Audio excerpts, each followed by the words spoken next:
Bulatkan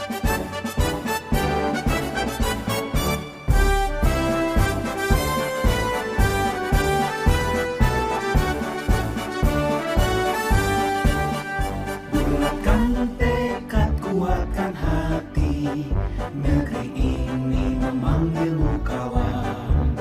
Belajar bergerak berbagi untuk negeri, guru penggerak majukan pendidikan. Guru penggerak menghamba pada murid, kreatif rancang pembelajaran. Hargai potensi, tingkatkan prestasi, lahirkan profil pelajar Pancasila. Belajar, bergerak, berbagi untuk negeri, kita menjalin kolaborasi. Assalamualaikum. Waalaikumsalam. Permisi Bapak. Terima kasih Silakan Bapak. duduk, Bu Marok. Ada apa ini? Apa yang bisa saya bantu? Iya Bapak, izin menyampaikan bahwa saat ini pendidikan guru penggerak yang saya ikuti sudah mempelajari tentang modul 1.4, yaitu tentang budaya positif. Di akhir pembelajaran di modul 1.4, saya harus mengerjakan tugas tentang aksi nyata. Rencana tindakan aksi nyata saya nanti akan saya ambil yaitu tentang menumbuhkan budaya positif di sekolah melalui keyakinan kelas. Untuk itu saya meminta izin kepada Bapak untuk melaksanakan rancangan tindakan aksi nyata saya, Bapak. Adapun langkah-langkah saya yang akan saya ambil untuk melaksanakan rencana aksi nyata saya adalah yang pertama, setelah meminta izin dari Bapak, kemudian saya akan mensosialisasikan kepada rekan kerja dan juga murid tentang aksi nyata yang akan saya lakukan. Setelah itu, saya akan memfasilitasi murid untuk membuat keyakinan kelas. Kebetulan kelas yang saya akan ambil nanti adalah kelas 5A, kelasnya Pusipi Muslimah. Setelah keyakinan kelas dibuat bersama-sama dengan murid, kemudian disetujui oleh murid semua, dibubuhkan tanda tangan pada keyakinan kelas dan ditempelkan di dinding di ruang kelas agar terlihat oleh murid dan bisa dilaksanakan dalam kegiatan sehari-hari. Saya juga nanti akan berkolaborasi dengan wali kelas 5 dalam pelaksanaan keyakinan kelas setiap harinya, Pak. Seperti itu. Ya, sebagai kepala sekolah di SD Negeri Karangrejo, saya mengizinkan Bu Marok untuk melaksanakan kegiatan aksi nyata yang mendukung suksesnya sebagai guru penggerak. Kemudian saya persilahkan Bu Marok untuk berkolaborasi dengan teman-teman sejarah apa saja yang dengan dibutuhkan, yang bisa bekerja sama dengan saya selaku kepala sekolah dan teman-teman. Terima kasih atas dukungan yang diberikan Bapak. Saya kembali ke kelas. Assalamualaikum. Waalaikumsalam warahmatullahi wabarakatuh. Sosialisasi kegiatan yang akan saya laksanakan di aksi nyata. Bapak Ibu guru juga saya ucapkan terima kasih sudah berkenan untuk mengikuti sosialisasi kegiatan yang akan saya laksanakan. Izin menyampaikan, di pendidikan guru penggerak yang saya ikuti sampai saat ini sudah memasuki modul 1.4 tentang budaya positif. Di akhir modul 1.4 saya diminta untuk melakukan aksi nyata yang berhubungan dengan penerapan budaya positif di sekolah. Kemarin setelah membuat koneksi antar materi, saya menyusun rencana untuk aksi nyata saya dengan judul menumbuhkan budaya positif di sekolah melalui keyakinan kelas. Untuk itu saya sampaikan kepada Bapak Ibu semua untuk minta dukungannya untuk melakukan aksi nyata saya yang akan saya laksanakan insya Allah hari Sabtu tanggal 27 Agustus tahun 2022. Adapun langkah-langkah kegiatan yang akan saya laksanakan adalah yang pertama, meminta izin tentunya kepada kepala sekolah sebagai penanggung jawab yang sudah saya laksanakan kemarin. Kemudian yang kedua, saya akan mensosialisasikan kegiatan yang akan saya laksanakan kepada Dewan Guru SD Negeri Karangrejo 1 dan juga murid yang akan membuat keyakinan kelas. Kebetulan keyakinan kelas yang akan kami buat nanti untuk kelas 5. Langkah selanjutnya yaitu memfasilitasi kepada murid untuk melakukan atau untuk membuat keyakinan kelasnya. Setelah keyakinan kelas nanti terbentuk melalui kesepakatan kelas, kemudian dan disetujui oleh semua warga kelas, maka semua warga kelas wajib membubuhkan tanda tangannya di bawah keyakinan kelas yang sudah dibuat dan ditempelkan di dinding di ruang kelas 5 di posisi yang terlihat oleh semua murid, dengan tujuan murid bisa menghafal dan juga melaksanakan keyakinan kelas yang sudah disepakati. Langkah yang terakhir adalah pelaksanaan dari keyakinan kelas yang sudah disepakati. Di langkah yang terakhir ini saya juga minta kerjasamanya dari guru untuk memantau pelaksanaan keyakinan kelas yang sudah disepakati.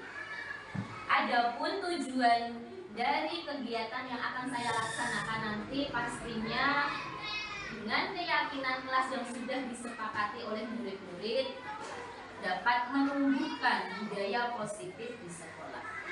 Demikian kegiatan yang akan saya laksanakan nanti sebagai aksi nyata saya untuk penerapan budaya positif sesuai dengan modul 1.4.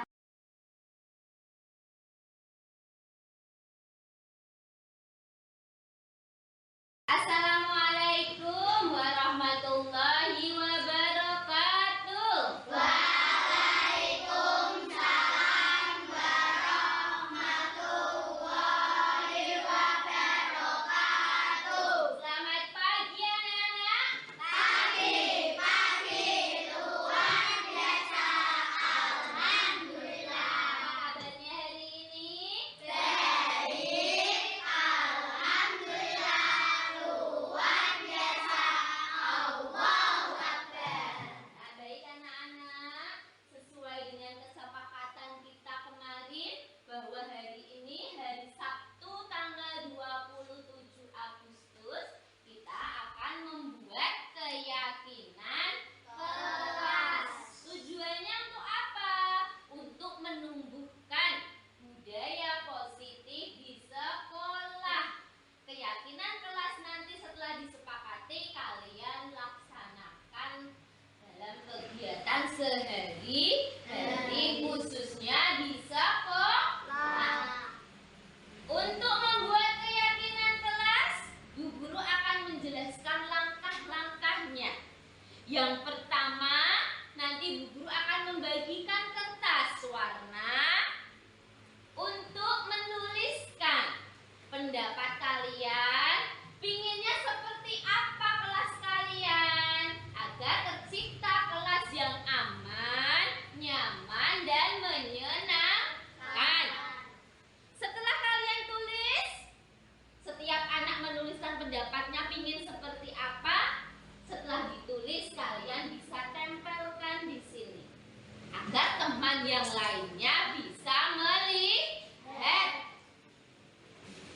Setelah itu kita kelompokkan perilaku-perilaku yang hampir sama dan nanti kita akan ambil nilai kebajikannya. Setelah itu, setelah dicari nilai kebajikannya, maka kita akan tempelkan di kertas yang lainnya sebagai keyakinan kelas yang disepakati oleh kalian semua. Sebagai tanda kalau kalian ini setuju, maka kalian nanti menandatangani keyakinan kelas yang sudah dibuat dan ditempelkan di dinding kelas kalian. Kita tentukan di mana ya biar bisa terlihat oleh kalian semua. Di mana?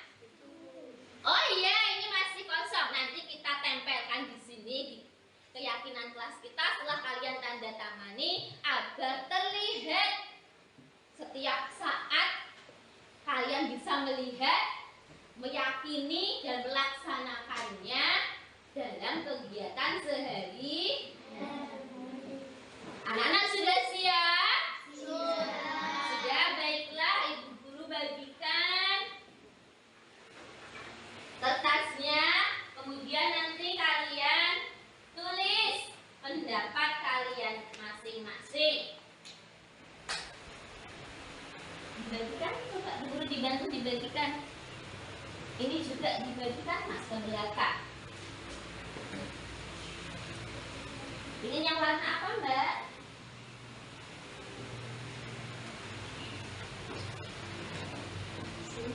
Yang mana? Ya. Oh ini yang anak cewek, pink. Baik, silakan dibagi. Sudah, silakan ditulis. Ditulis. Kalian ingin seperti apa nanti kelasnya? Ayo Mbak Putri silakan ditulis. Mbak Nia, Mas Habib. Sudah? Sudah selesai? Coba kalian perhatikan. Ini hasil pendapat kalian tentang keinginannya seperti apa kelasnya agar tercipta kelas yang aman, nyaman, menyenangkan. Kalian betah di kelas maupun di sekolah, diibaratkan sebagai rumah yang kedua. Yang coba kita kelompokkan, yang hampir mirip-mirip kita kelompokkan jadi satu, nanti baru kita akan ambil nilai kebajikannya apa, yang kemudian kita akan susun menjadi keyakinan kelas. Coba ini coba Bu Guru kelompokkan. Dilarang mencoret. Kalau dilarang mencoret-coret hampir sama dengan apa ya? Yuk, siapa yang bisa bantu Bu Guru ke depan? Ya Mas Habib, Bu Guru bantu yuk. Yang lainnya juga bisa. Mbak Ulia, yuk, mana yang dikelompokkan yuk. Duduk tenang. Nah, coba dengan mana nanti? Dengan mana yuk? Duduk tenang-tenang saat guru. Berarti yang sama kayak Mbak Ulia bisa dibantu lagi. Nah, bagus. Gampang kan? Yang hampir sama dengan mana? Iya. Bagus, ya. Bisa lagi? Cari lagi, Mas. Cari lagi. Ya, kira-kira yang hampir sama. Yang mana? Iya. Terus, mana lagi? Mana lagi, yuk.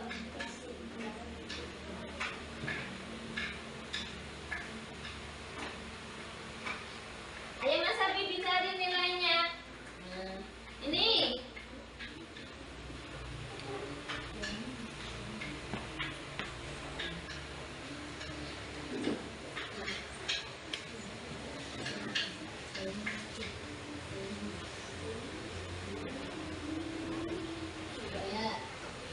Yang lain bisa banyak, silakan. Ayo selesai dari pendapat kalian kita bisa mengelompokkan menjadi 6 kelompok. Ini maksudnya apa?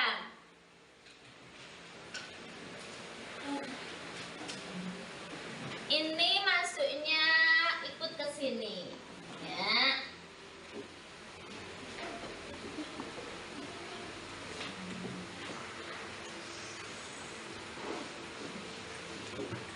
Mana lagi ini maksudnya?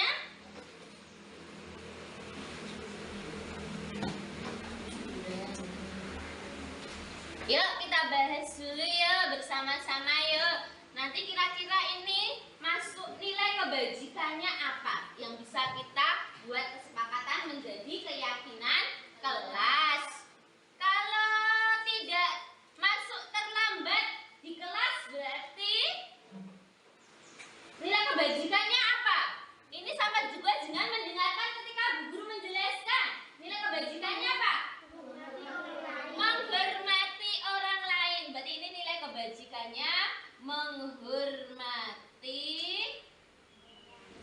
orang lain. Bagus. Tidak terlambat.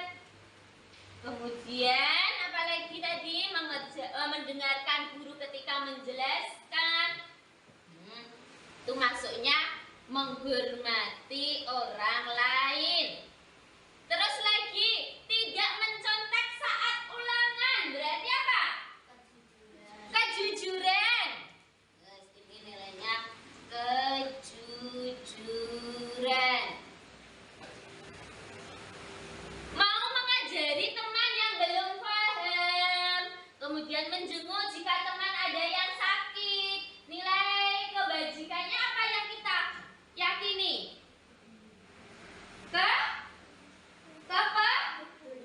Kepedulian. Ini kepedulian.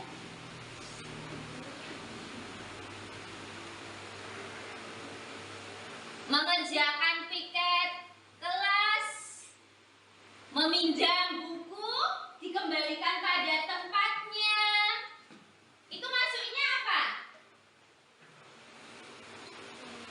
Maksudnya nilai kebajikannya kira-kira apa ya? Membalikan buku pada tempatnya. Tanggung jawab. Tanggung jawab. Bagus. Ini maksudnya tanggung jawab. Terus apa lagi nih? Dilarang merokok. Baik, nah kalau ini baik di kelas, di sekolah maupun di luar. Kenapa? Nilai kebajikannya apa? Kesehatan, menjadi sehat. Kalau kalian merokok, apa yang terjadi? Sakit. Ini maksudnya kesehatan. Kesehatan. Juga ini ada menuliskan membuang sampah pada tempatnya, tidak di kelas. Itu maksudnya kesehatan. Kemudian lagi, nah ini masuknya sama dengan ini. Jadikan satu saja. Ini masuknya dilarang berlari-lari di kelas. Keamanan, keselamatan. Lari-lari kepleset, kepalanya kena tembok atau kena meja. Nah, ini menjaga keselamatan.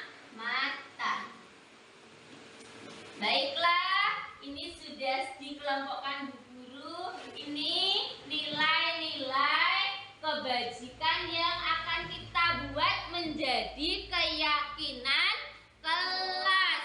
Apakah kalian setuju ini nilai-nilai kebajikan ini yang akan dijadikan keyakinan kelas kita? Setuju. Kalau setuju.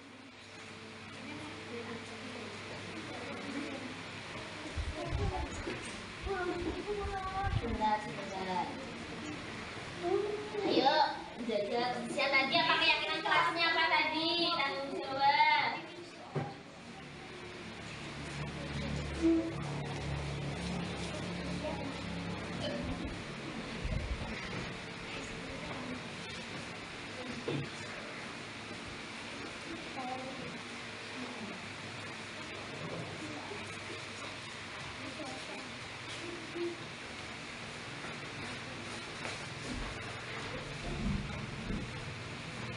Ini sebelum dibuka.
Terima kasih. Tanda dari kesepakatan, dari keyakinan kelas kita. Di buku-bukunya tanda tangan kalian pada keyakinan kelas yang sudah dibuat. Maka kesepakatan yang sudah dibuat ini kalian laksanakan dalam kegiatan sehari-hari. Terima kasih sudah bekerja sama dalam membuat keyakinan kelas agar tercipta sekolah yang aman, nyaman, dan menyenangkan. Wassalamualaikum warahmatullahi wabarakatuh. Waalaikumsalam warahmatullahi wabarakatuh. Ambon boleh berkemas-kemas.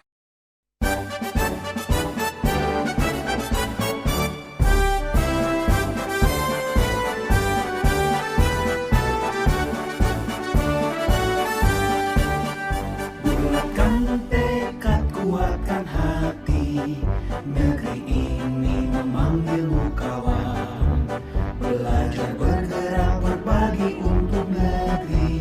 Guru penggerak, majukan pendidikan. Guru penggerak menghamba para murid. Assalamualaikum warahmatullahi wabarakatuh. Ucapan terima kasih saya sampaikan kepada Kepala Sekolah SD Negeri Karangasem 1 yang telah memberikan izin untuk aksi saya hari ini, aksi berbagi dari modul 1.4. Juga kepada Bapak Ibu guru SD Negeri Karangasem 1 yang bersedia mengikuti kegiatan hari ini. Kegiatan hari ini adalah aksi berbagi bersama dengan rekan kerja tentang penerapan dan berbagi pengalaman dari modul 1.4 budaya positif. Izin menyampaikan bahwa sampai saat ini pendidikan guru penggerak yang saya ikuti sudah masuk ke modul 1.4 di bagian akhir. Di bagian akhir ada tugas untuk membuat aksi nyata dan aksi berbagi kepada rekan sejawat dari modul 1.4 budaya positif. Modul 1.4 budaya positif ini berisi beberapa konsep. Yang pertama tentang disiplin positif dan nilai-nilai kebajikan universal. Kemudian yang kedua, teori motivasi, hukuman dan penghargaan serta restitusi. Yang ketiga, keyakinan kelas. Yang keempat, kebutuhan dasar manusia dan dunia berkualitas. Yang kelima, 5 posisi kontrol. Dan yang keenam adalah segitiga restitusi. Sebelum membahas tentang konsep-konsep inti yang berada di modul 1.4, Bapak Ibu coba perhatikan gambar siapakah ini? Ya,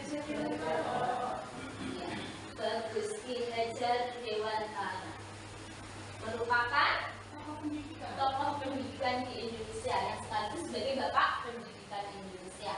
Dari gambar dan ini Bapak Ibu bisa coba bercerita apa yang Bapak Ibu kenali tentang Ki Hajar Dewantara sebagai pahlawan pendidikan. Mungkin ide-idenya yang dari Ki Hajar Dewantara apa yang Bapak Ibu ingat?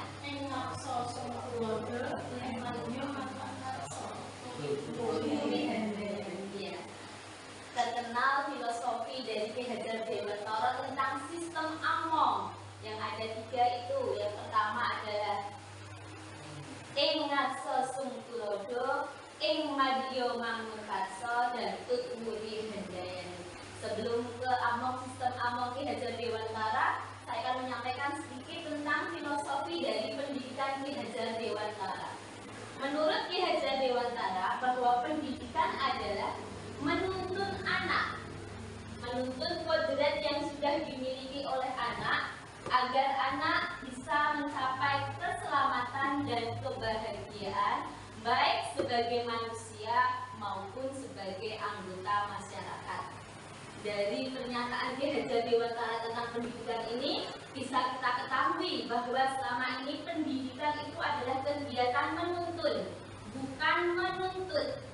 Menuntut apa yang sudah ada pada anak agar anak tersebut bisa mencapai keselamatan dan kebahagiaan yang setinggi-tingginya.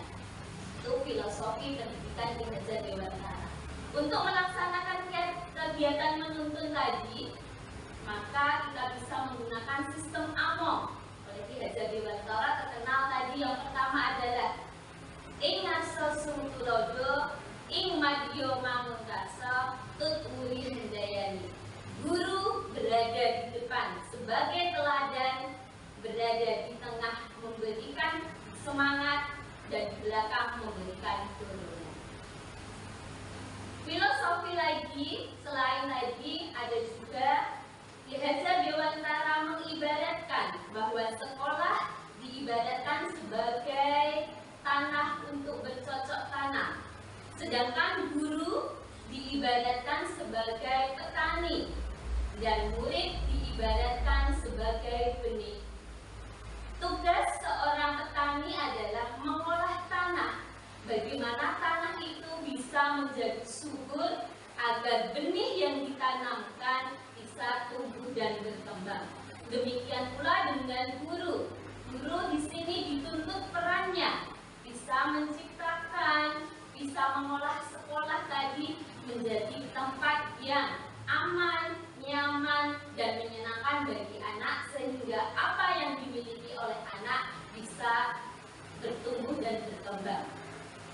Dengan tetap kita mengingat bahwa anak itu sudah memiliki bakatnya sendiri, kita hanya menuntun.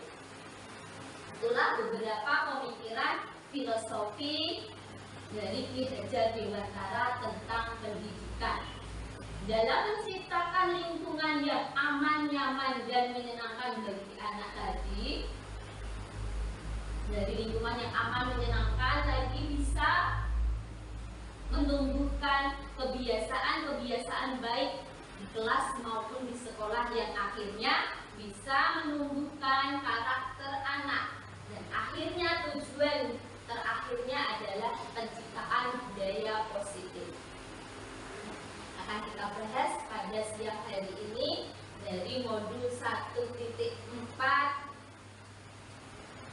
konsep-konsep yang ada pada 1.4.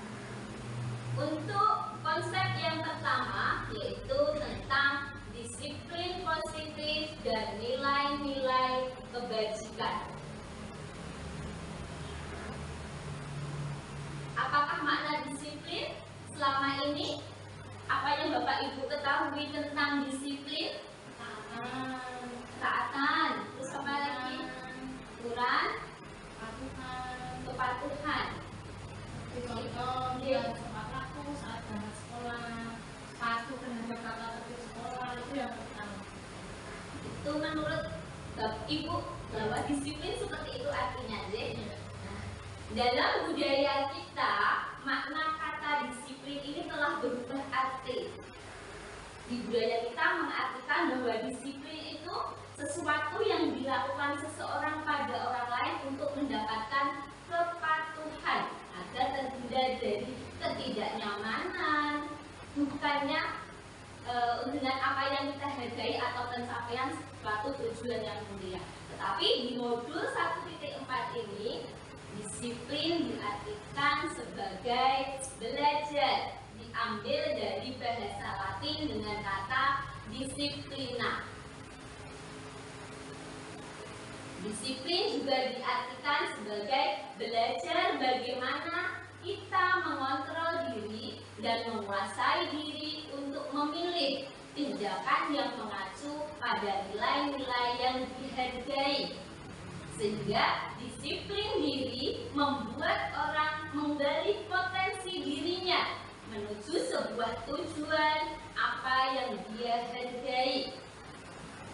Disiplin ini berakar pada nilai-nilai kebajikan universal. Apa itu nilai-nilai kebajikan universal? Nilai-nilai kebajikan universal adalah sifat manusia yang merupakan tujuan mulia yang ingin dicapai setiap individu. Nilai kebajikan berarti nilai positif yang ada pada manusia.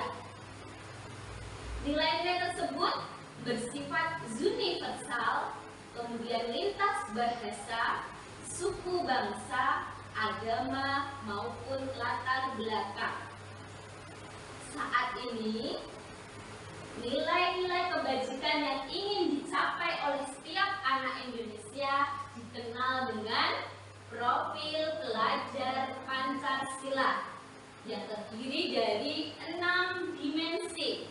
Yang pertama, beriman bertakwa kepada Tuhan Yang Maha Esa dan berakhlak mulia.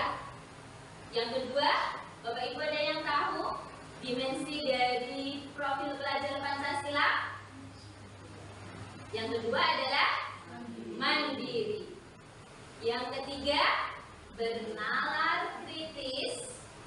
Yang keempat, berkebinekaan global. Yang kelima, gotong royong.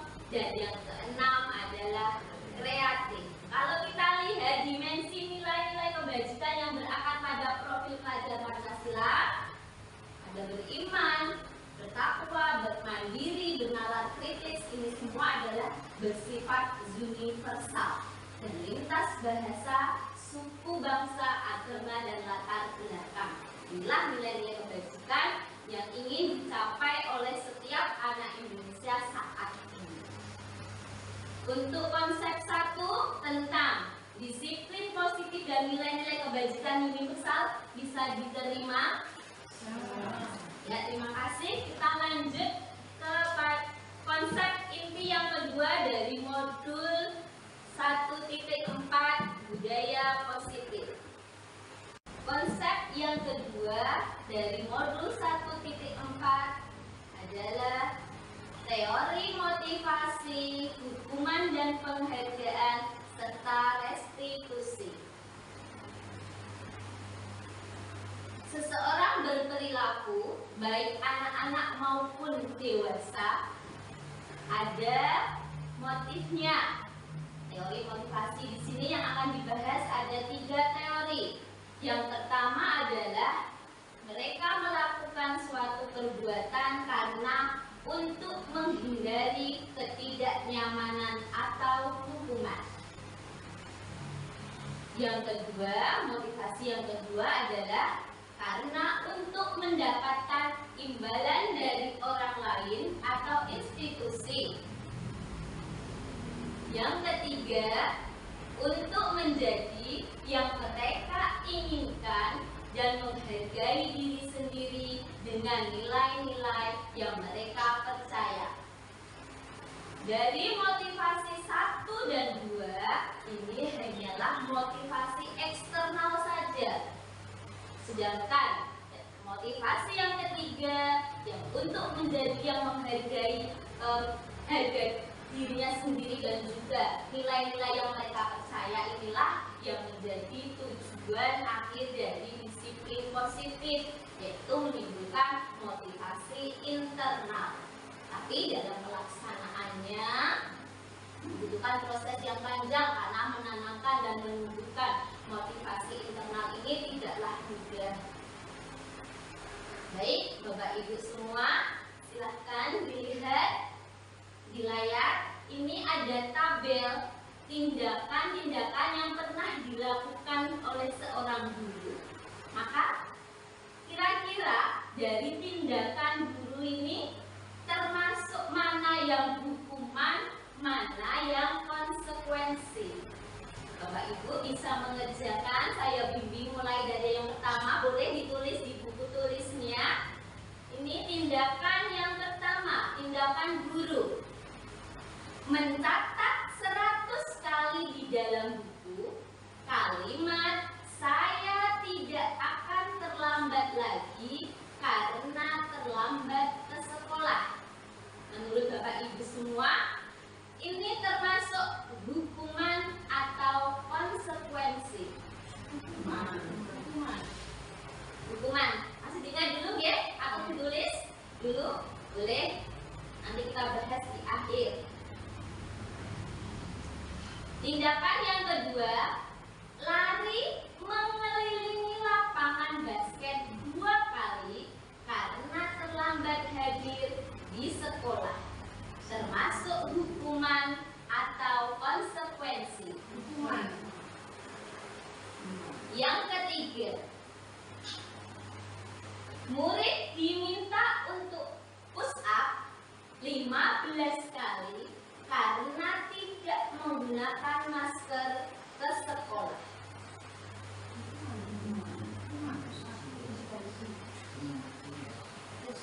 Yang keempat, menggantikan kertas tugas teman yang telah dicoret-coret.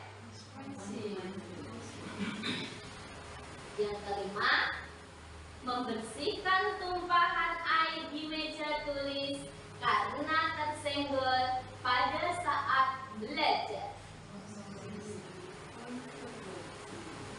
Selanjutnya, murid disuruh untuk mengenakan sepatu seharian di sekolah. Ini salah, saya kurang teliti. Ini seharusnya murid disuruh untuk tidak mengenakan sepatu seharian di sekolah karena tidak mengenakan sepatu hitam. Terakhir, lari mengelilingi lapangan basket 2 kali karena terlambat 10 menit untuk pelajaran PJOK. Sudah deh? Sudah semua? Sudah dijawab oleh Bapak Ibu?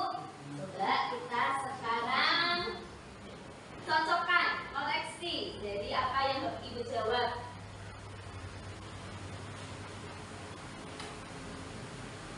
Yang pertama, mencatat 100 kali di dalam buku kalimat "saya tidak akan terlambat lagi karena terlambat ke sekolah". Kalau disuruh milih hukuman atau konsekuensi, ini adalah termasuk hukuman. Yang kedua, lari mengelilingi lapangan basket 2 kali karena terlambat hadir di sekolah. Ini termasuk hukuman juga. Yang ketiga, murid diminta untuk push up 15 kali karena tidak menggunakan masker ke sekolah. Hukuman. Keempat, menggantikan kertas tugas teman yang telah dicoret-coret. Ini adalah konsekuensi. Kelima, membersihkan tumpahan air di meja tulis karena tersenggol pada saat belajar. Ini juga termasuk konsekuensi. Selanjutnya, murid disuruh untuk tidak mengenakan sepatu seharian di sekolah karena tidak mengenakan sepatu hitam. Ini termasuk hukuman. Terakhir, lari mengelilingi lapangan basket 2 kali karena terlambat 10 menit untuk pelajaran PJOK. Ini adalah konsekuensi, bukan hukuman. Dari tabel ini coba kita analisis kira-kira kenapa ya yang nomor 1 ini kok termasuk hukuman, kenapa yang nomor 4 itu termasuk konsekuensi. Sebenarnya apa ya yang membedakan hukuman dan konsekuensi? Ada yang tahu? Jika hukuman bagaimana kalau dilihat dari kalimatnya? Hukuman dan konsekuensi. Oh, yang termasuk hukuman, yang konsekuensi. Ada juga ini yang hukuman tadi dengan menggunakan fisik, ada yang menggunakan tidak secara fisik. Konsekuensi pun ada juga. Yang terakhir ini lari mengelilingi lapangan basket 2 kali, ini juga termasuk fisik. Kenapa kok ini masuknya konsekuensi? Ya,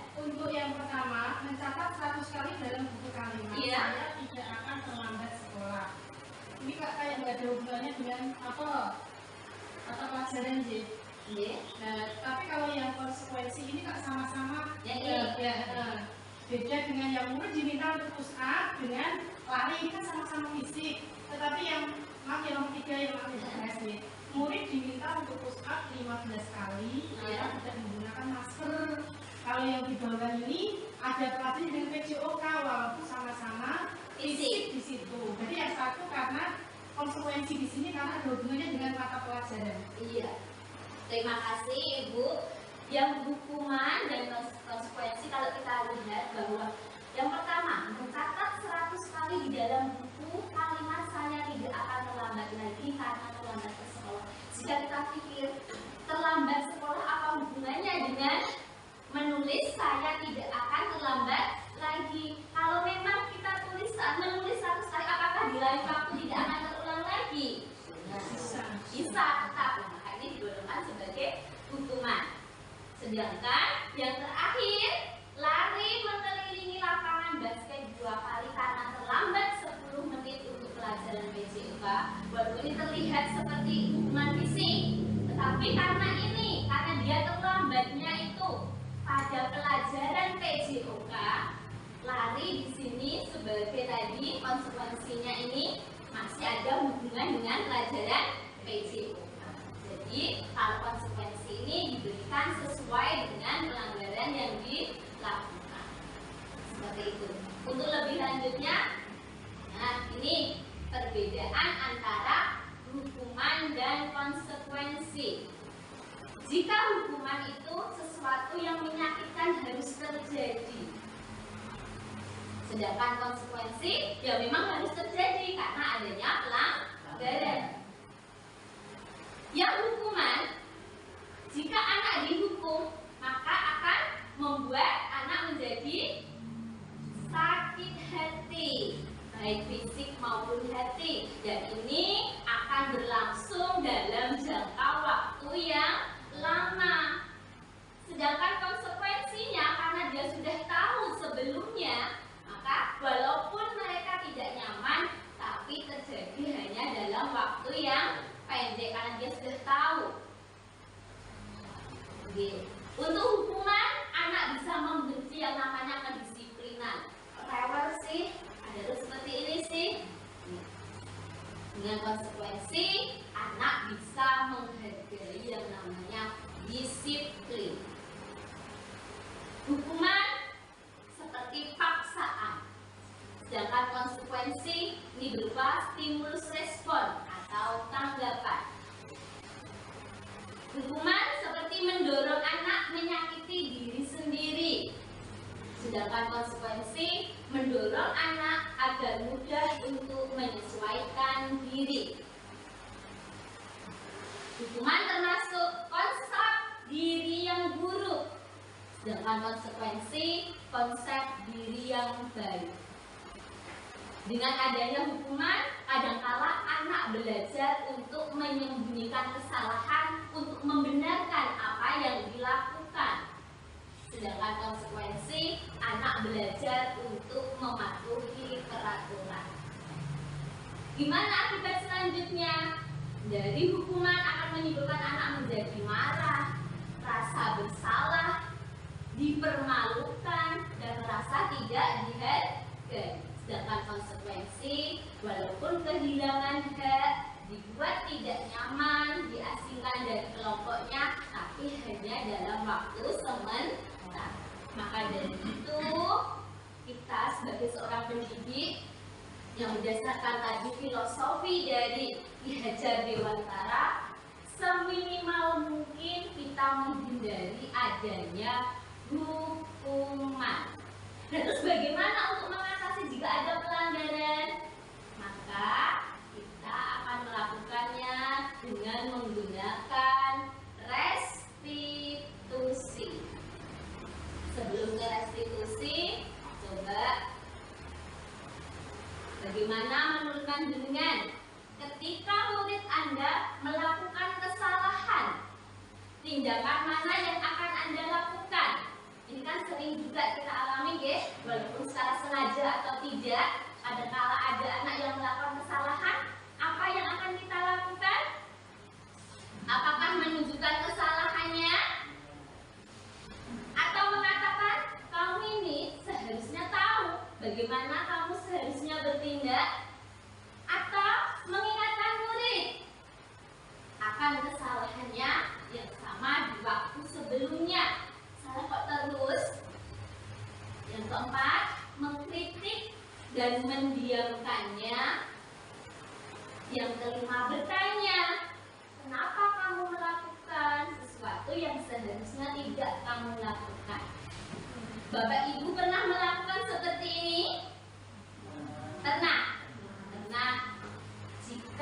Bapak Ibu melakukan tindakan-tindakan seperti di atas, maka Anda akan membuat murid merasa menjadi anak yang gagal.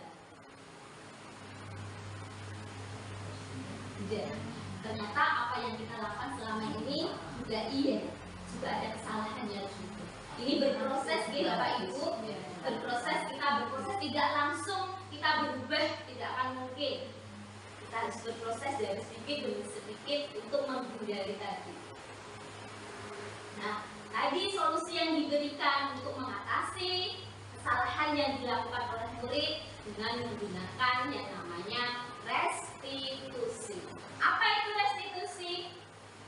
Proses menciptakan kondisi bagi murid untuk memperbaiki kesalahan mereka sehingga mereka bisa kembali pada kelompok mereka dengan karakter yang lebih kuat. Ini menurut Kelsen-Besson. Restitusi juga diartikan proses kolaboratif yang mengajarkan murid untuk mencari solusi untuk masalahnya sendiri dan membantu murid berpikir tentang orang seperti apa yang mereka inginkan dan bagaimana mereka harus memperlakukan orang lain.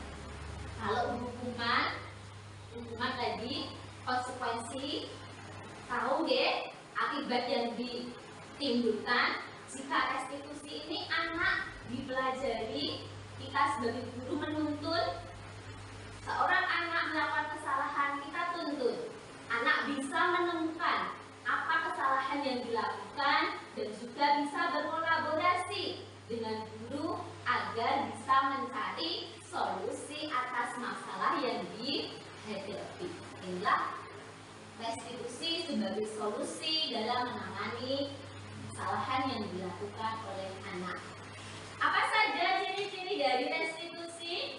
Restitusi bukan untuk menebus kesalahan, tapi untuk belajar dari kesalahan yang dibuat oleh anak. Restitusi juga memperbaiki hubungan.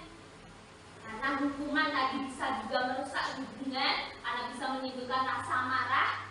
Restitusi bisa memperbaiki hubungan.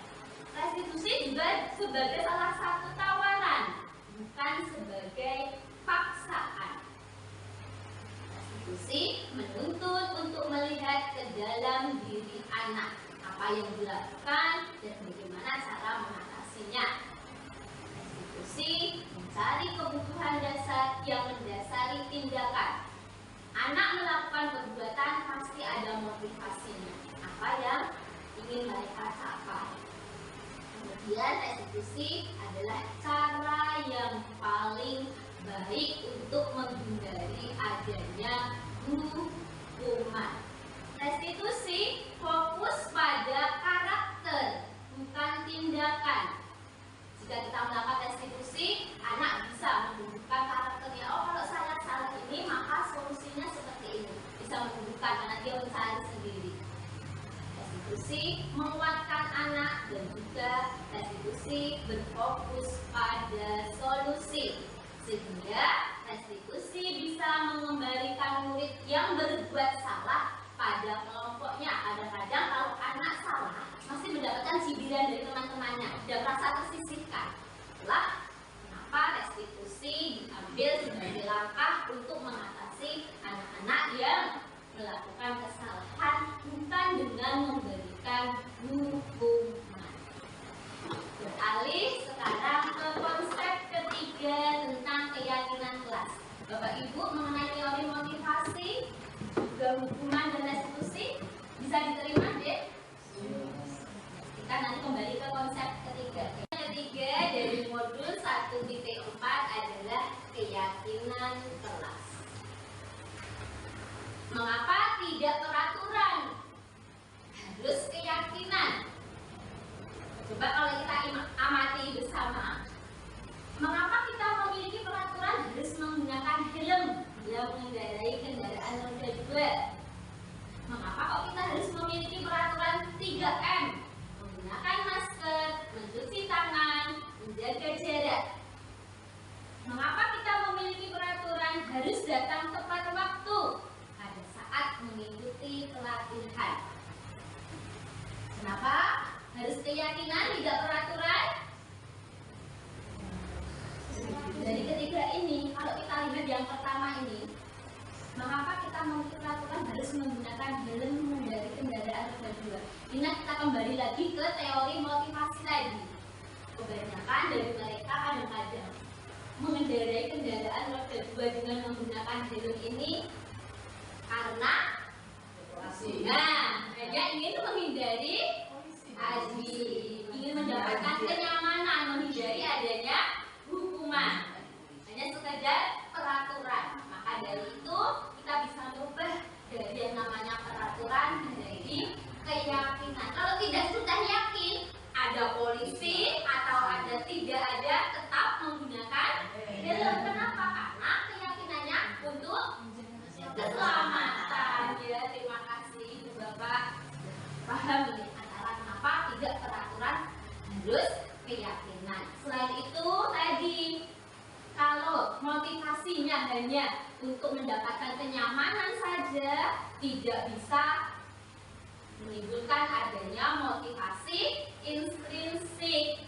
Jika ini keyakinan kelas, maka akan ada motivasi intrinsik.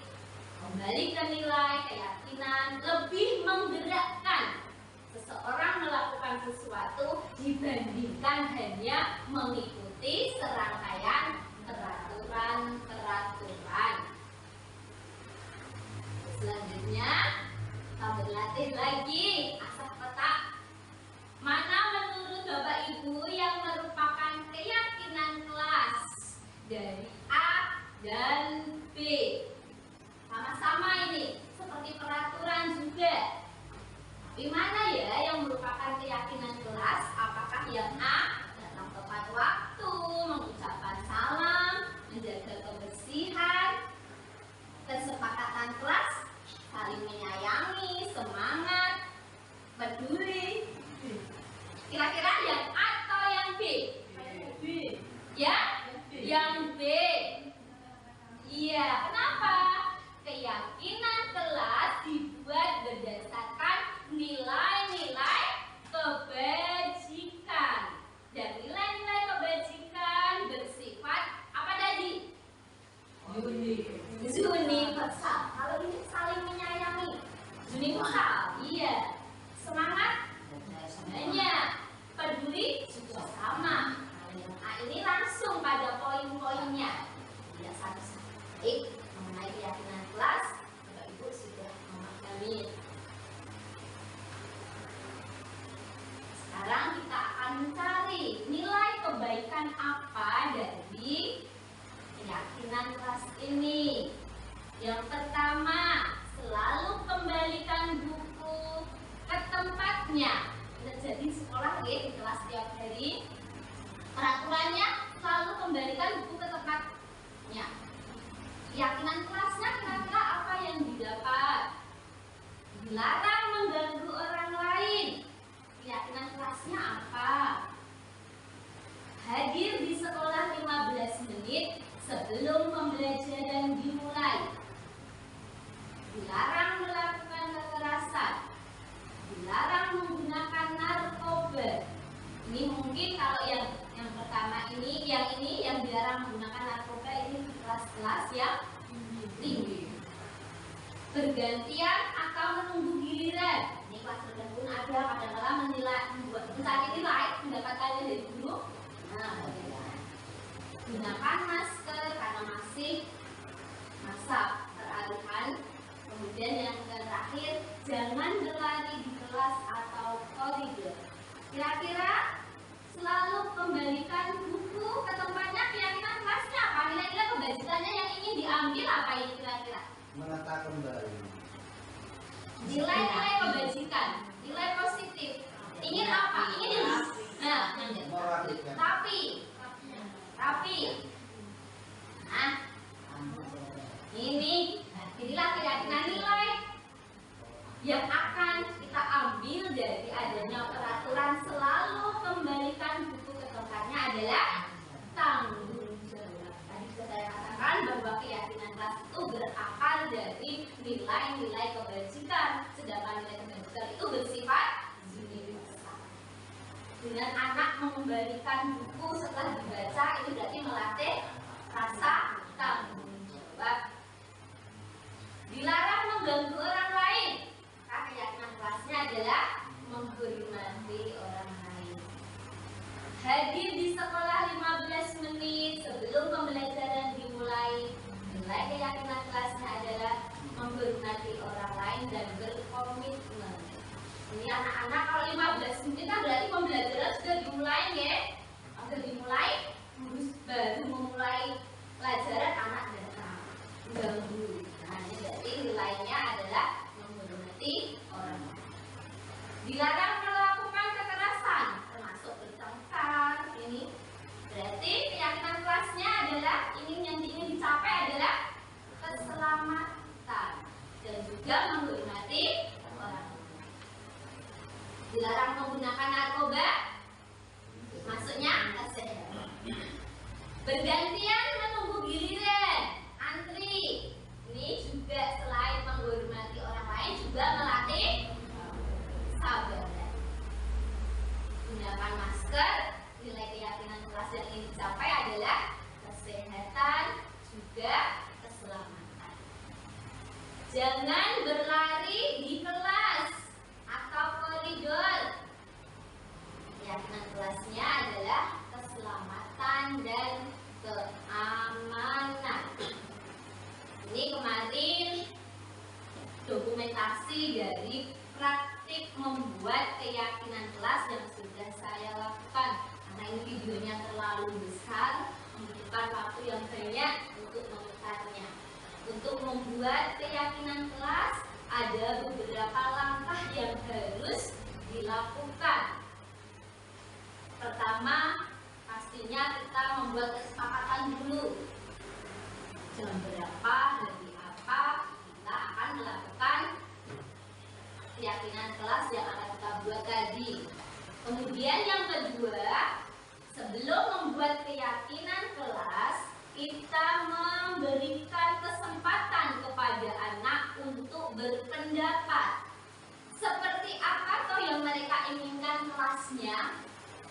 Boleh dengan berbagai cara pelaksanaannya.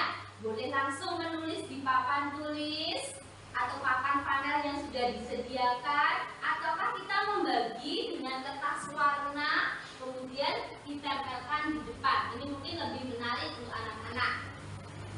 Setelah selesai anak berpendapat, tugas kita mengoreksi kira-kira mana yang termasuk peraturan dan mana yang termasuk keyakinan kelas. Kalau peraturan itu lebih banyak, sedangkan keyakinan kelas hanya bersifat universal, maka dari banyak peraturan yang ada tadi dikelompokkan menjadi satu dan kita ambil nilai keyakinan kelas sehingga keyakinan kelas nanti yang kita sepakati bisa mudah dihafalkan anak, tidak seperti peraturan maka banyak sekali dan akhirnya anak tidak hafal sendiri. Setelah kita kelompokkan nilai-nilai keyakinan kelasnya berdasarkan tadi pendapat anak, setelah itu kita dapatkan nilai-nilai itu, kita susun bersama, dan kalau kita sudah disepakati, maka kemudian anak sebagai bukti kesepakatan dari keyakinan kelas yang sudah dibuat, anak membutuhkan tanda tangan di keyakinan kelas yang sudah dibuat dan ditempelkan di dinding agar bisa terlihat anak mudah menghafalkan dan juga melaksanakan dalam kegiatan sehari-hari. Ini seperti ini contohnya kemarin sudah membuat. Ini keyakinan kelas yang dibuat dengan kelas 5A. Ada menghormati orang lain, tanggung jawab, kesehatan, keselamatan, kepedulian, serta kejujuran.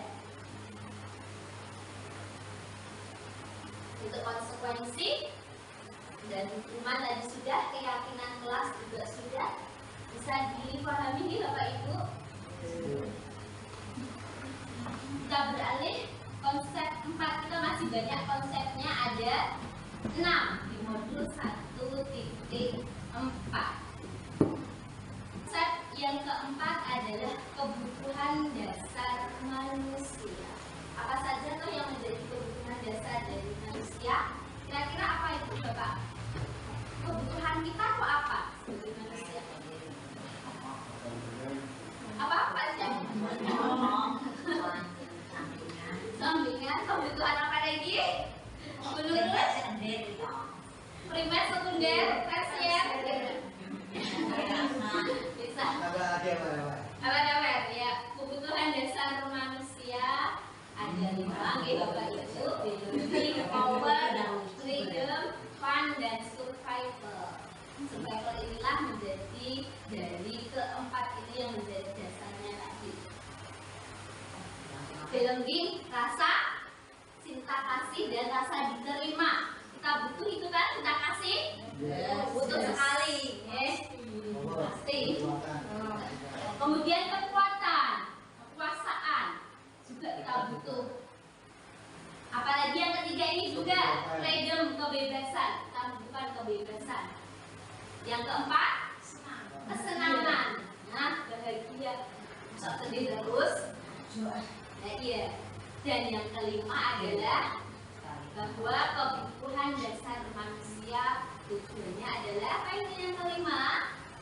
Survival, untuk bertahan hidup.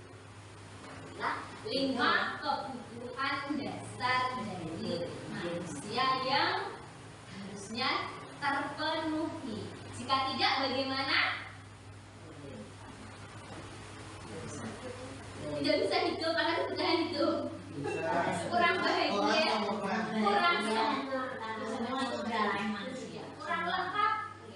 Inilah semua kebutuhan dasar manusia pasti mengalami, setiapnya pasti mengalami. Pingin diterima, pingin hiburan, pingin bahagia, pingin kebebasan. Inilah 5 kebutuhan dasar dari manusia dibagi pada konsep yang keempat. Sekarang kita beralih pada konsep yang kelima, yaitu 5 posisi kontrol. Ini berhubungan dengan kita sehari-hari. 5 posisi kontrol guru. Kita memposisikan sebagai apa dalam menghadapi anak-anak dalam kehidupan sehari-hari di sekolah.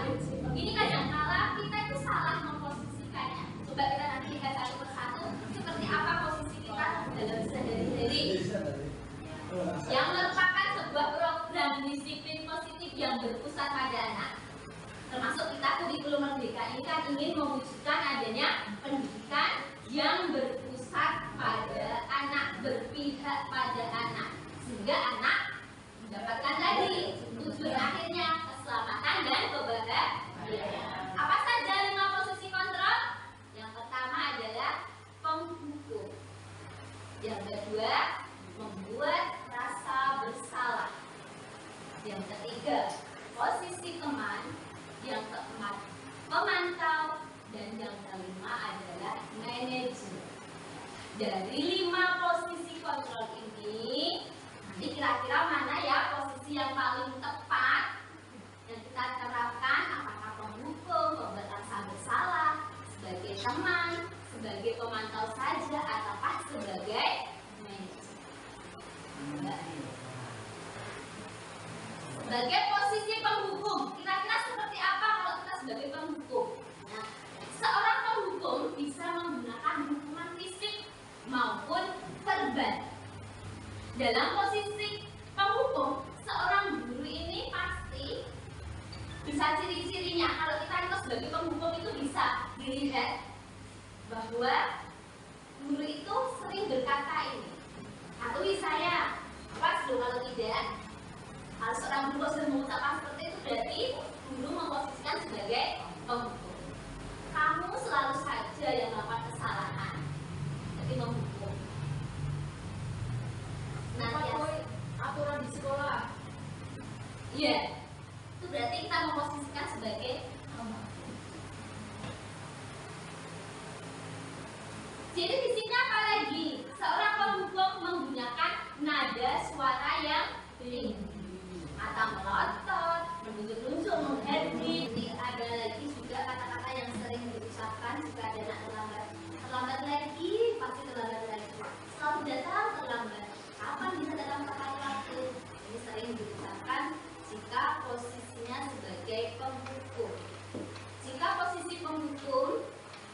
Bagaimana ya perasaan murid jika gurunya ini berbicara seperti itu? Jika ada murid yang datang terlambat, maka hasilnya adalah murid akan merasa marah dan mendendam atau bersifat agresif. Ini akibat dari jika guru memposisikan diri sebagai pemukul. Kemudian yang kedua, posisi membuat merasa bersalah.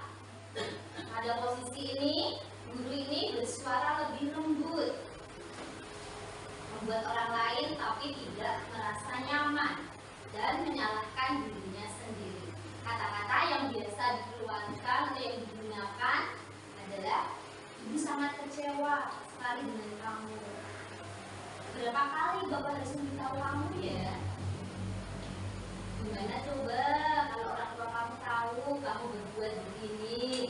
Ini dilakukan oleh seorang guru yang memposisikan sebagai pembuat merasa bersalah. Sikapnya, fisiknya, nadanya memeras, halus, sedih, rasa tubuhnya merapat ke anak. Hasilnya bagaimana? Murid akan merasa bersalah. Posisi yang ketiga adalah posisi teman. Bagaimana posisi teman? Guru pada posisi ini tidak akan menyakiti murid, namun akan tetap berupaya mengontrol murid melalui persuasi. Teman pada guru pada menggunakan pada posisi teman ini biasanya bisa menimbulkan efek negatif maupun efek yang positif. Positif jika berupa hubungan baik yang terjalin antara guru dan murid. Kata-kata yang digunakan adalah, ayo bantulah demi bapak ya, kerjakan, bapak sudah capek-capek. Nah ini.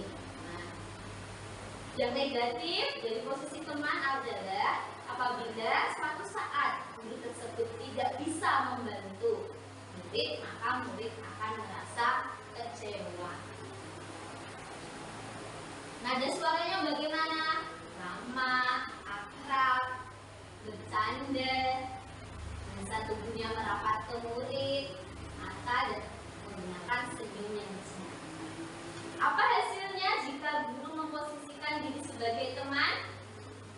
Murid akan merasa senang dan akrab dengan guru. Ini masuk pada dampak positif. Tapi ada juga dampak negatifnya. Murid biasanya tergantung pada guru tersebut. Ini dari posisi teman. Posisi yang keempat sebagai pemantau atau monitor. Memantau diartikan sebagai mengawasi. Mengawasi bertanggung jawab atas perilaku orang yang kita awasi. Posisi pemantau didasarkan pada peraturan-peraturan dan konsekuensi. Kata-katanya yang biasa digunakan oleh guru jika posisinya sebagai pemantau adalah, jika datang terlambat, aturannya apa? Apa yang telah kamu lakukan? Terus sanksi atau konsekuensinya apa? Ini biasa kata-kata yang digunakan oleh seorang pemantau. Ini ada contoh, ketika ada anak yang terlambat. Adi, tahukah kamu jam berapa kita memulai? Adi menjawab, tahu Pak. Kamu terlambat 15 menit. Apakah kamu sudah mengerti konsekuensinya jika pemantau mengingatkan kembali atas yang dilakukan anak, konsekuensinya apa? Jadi perbuatan yang sudah dilakukan. Ini adalah posisi pemantau. Posisi yang terakhir adalah posisi manajer.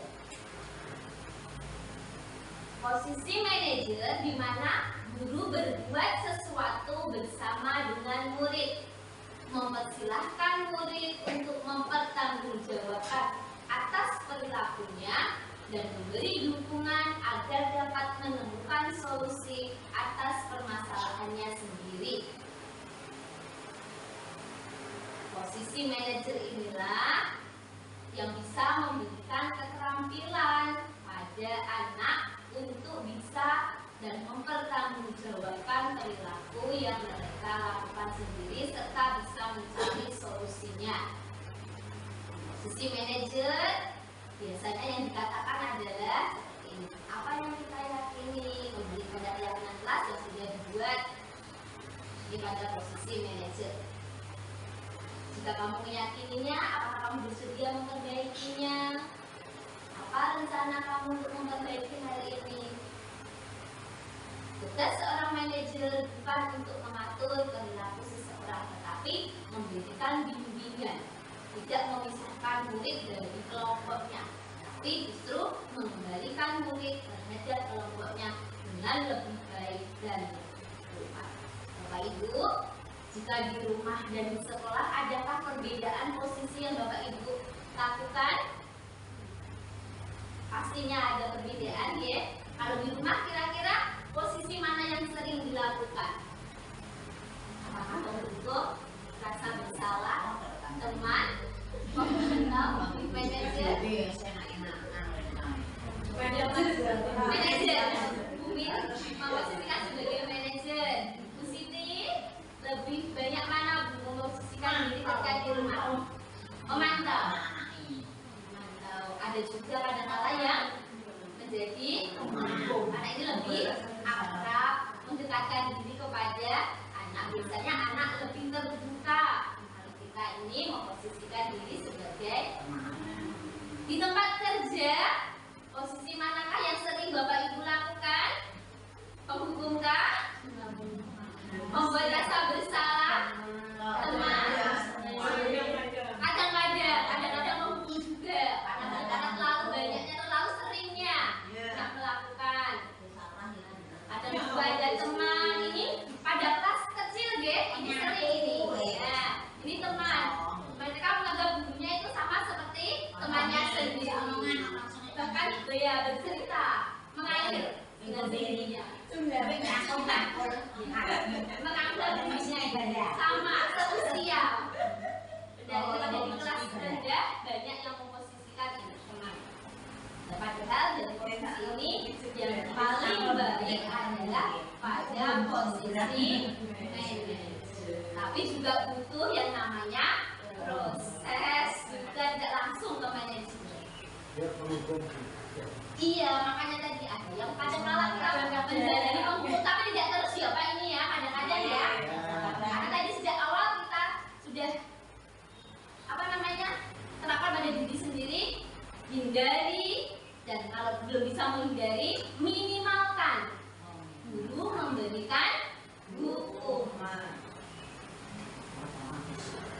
Konsep yang kelima, kok kelima ini sama saya. Keenam yang terakhir ini adalah segitiga restitusi. Masih ingat Bapak Ibu apa tadi restitusi? Apa tadi? Sebuah cara yang digunakan untuk memperbaiki, membantu murid untuk menemukan kesalahannya sendiri dan juga bisa mencari solusi atas masalah yang dilakukan. Kenapa disebut segitiga? Nah, ini karena ada tiga. Segitiga itu menstabilkan identitas, memvalidasi tindakan yang salah, dan menanyakan keyakinan. Ini langkah-langkah yang bisa diambil ketika kita melaksanakan segitiga restitusi. Menstabilkan identitas.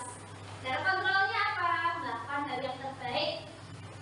Kemudian yang kedua, validasi tindakan yang salah. Bahwa kita sadari semua perilaku itu pasti memiliki alasan. Dan yang ketiga, menanyakan keyakinan yang bisa menunjukkan dan dimotivasi internal. Sebenarnya kita dalam kehidupan sehari-hari pun sebenarnya sudah melaksanakan yang namanya segitiga restitusi. Tetapi kadang-kala langkah-langkah yang kita ambil ini tidak harus berurutan seperti ini. Nah, bisa melakukannya berbagai versi. Sebenarnya apa? Aku mau menanyakan identitas dulu. Boleh memvalidasi langsung tindakan yang salah. Ini dikembalikan lagi pada pribadinya untuk melaksanakan segitiga restitusi. Tapi saya yakin bahwa guru sudah pernah melakukan yang namanya restitusi. Namun kita baru mengerti kalau ternyata tindakan yang kita lakukan itu namanya restitusi. Ini praktek restitusi yang pernah saya lakukan bersama dengan murid kelas 4 dan kelas 6 karena pada waktu itu saya sendiri mengalami ada anak yang bertengkar di dalam kelas. Seperti ini prosesnya. Tidak terdengar, jelas ya. Ini kalau praktek restitusi yang saya lakukan karena anak terlambat masuk kelas. Kemudian yang satunya lagi ini ketika anak bertengkar di dalam kelas. Ternyata mereka melakukan itu karena ini tadi adanya kebutuhan dasar yang ingin dipenuhi, yaitu kepuasan. Demikian materi yang bisa saya sampaikan pada siang hari ini. Semoga apa yang sampaikan membawa manfaat